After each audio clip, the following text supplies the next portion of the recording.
नमस्कार दोस्तों, मैं अंकुर उपाध्याय स्वागत करता हूं आप सभी का आपके अपने YouTube channel share market analysis में। दोस्तों यहां पे बात करूंगा भारत की सेकंड लार्जेस्ट कंपनी के बारे में, HDFC बैंक। हाँ जी, आप एकदम सही सुन रहे हो। पहले TCS हुआ करता था, अब HDFC बैंक हो चुका है। HDFC बैंक के स्टॉक की बात की जाए तो यहाँ पे शेयर के प्राइस में दोबारा से गिरावट आते हुए दिख रही है। अराउंड 1644 के लेवल्स पे स्टॉक आ चुका है। अब सवाल ये उठता है कि इन लेवल्स पे खरीदना चाहिए, नहीं लेना चाहिए। भाई मैंने तो मर्जर से पहले लिया था 1700-1720 पे, क्या मैं फंस गया हूं? इस तरीके के लोगों के व्यूज हैं। रिसेंट डेज में इस स्टॉक में एक तेजी आई थी जहां पे स्टॉक ने 1750 का हाई दिखाया और फिर अभी गिर गया है, 100 रुपए नीचे ट्रेड कर रहा है। तो इंस्टेंट लॉस हो जाए, बाजार ऊपर हो, सब कुछ अच्छा हो और आपको लॉस हो रहा हो, तो वो माइंडसेट प्रॉब्लम करता है। कहीं ना कहीं प्रॉब्लम रहती है साइकोलॉजिकल।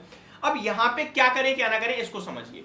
देखिए HDFC बैंक जैसा दिग्गज, मैं आपसे क्लियर कट बोल रहा हूँ, आप 24 महीने के लिए पैसा रहो। आप चाहते हो ना आपका पैसा सेफ रहे, आप बैंक मान के चलो, आप ये समझ लो कि आपका जो भी एक्स अमाउंट है आपने HDFC बैंक में FD कर रखी है। मैं दोबारा रिपीट करता हूँ, जो भी आपका एक्स अमाउंट है आपने 1700 रुपए पे भी ले रखा है, बेशक 1 लाख रुपए, तो आप FD कर रखी है आपने HDFC बैंक के HDFC बैंक में। अब 1 लाख पे FD आपको 6% का रिटर्न देती है 1 साल में, यानी 6000 रुपए। अगली साल आपका 1,06,000 होना चाहिए। उससे अगली साल आपका 1,13,000 हो जाए, राउंड फिगर में कर लूं तो मैं, कंपाउंड कर लिया जाए तो ठीक है। ये सिंपल भी होना चाहिए, यानी 24 महीने में आपके 13-14 हजार रुपए बनने चाहिए। और आपको जरा भी टेंशन नहीं होगी कि आपका पैसा तो सेफ है क्योंकि आपने बैंक में डिपॉजिट कर रखा है। मानते हो नहीं मानते हो? ठीक है जी, टेंशन नहीं होनी चाहिए। यहां भी मैं आपसे रिक्वेस्ट करूंगा कि आप टेंशन मत लीजिए। आप 24 महीने के लिए इस स्टॉक में बने रहिए। आप देखोगे कि आपकी वैल्यू क्रिएट हो चुकी है। आप देखोगे कि आपका पैसा तो मतलब 30-40% बन चुका है, इतना मैं कह सकता हूं। अब ये मैंने एक बार और आपके साथ शेयर करा था 1580 रुपए के भाव पे। तब लोगों के कमेंट आए थे, भाई अगर हमें बैंक में ही पैसा लेना है और शेयर मार्केट में आके भी हम 5-6% ही पैसा बनाएंगे तो फिर हम शेयर मार्केट में आए ही क्यों? ये लोगों का कमेंट था।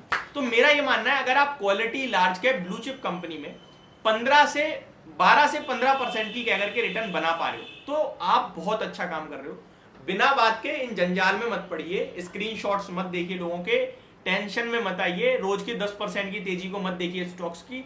लॉन्ग टर्म में शेयर उतनी ही स्पीड से भाग सकता है जितनी स्पीड से कंपनी की ग्रोथ है, उससे तेज नहीं भागेगा।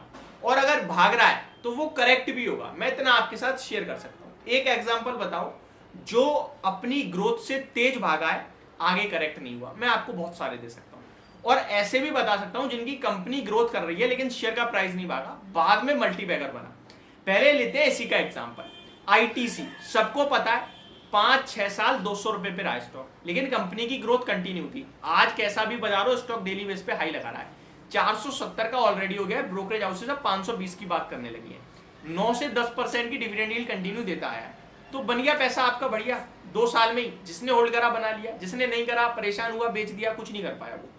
HUL 2015 में वहीं का वहीं पड़ा रहता था, कंपनी ग्रोथ कर रही थी, शेयर का प्राइस भागा, बन गया पैसा। जिसने रुका रहा उसने बनाया, जिसने नहीं रुका वो 900 वाला 900 पे बेच के निकल गया।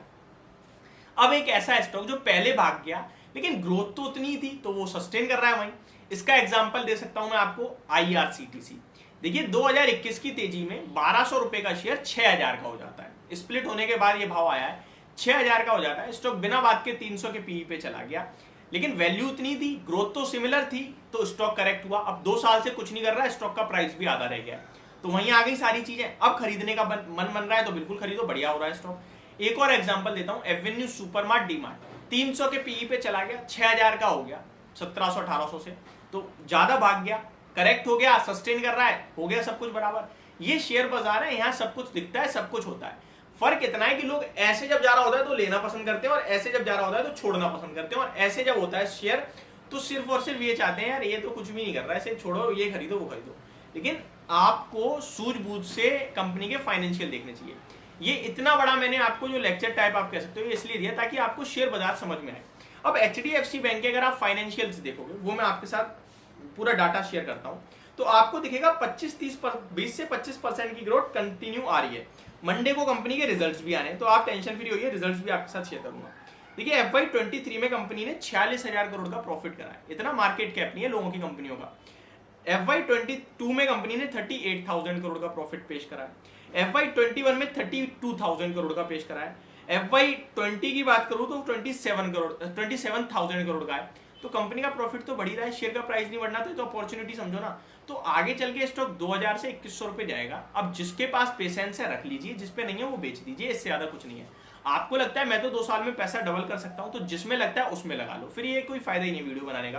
तो आपको मैं तो ये कह रहा हूं, अगर आपके पास HDFC है, परेशान हो रहे हो मत होइए, और नहीं है लेना चाहते हो लॉन्ग टर्म पर्पज से, 2000 के टारगेट देख रहे हो, डेफिनेटली सेटिस्फाई हो तो खरीदिए। ये मेरी तरफ से आपके लिए वीडियो, होप आपको समझ और पसंद दोनों आई होगी। Thank you so much for watching this video, have a great day guys.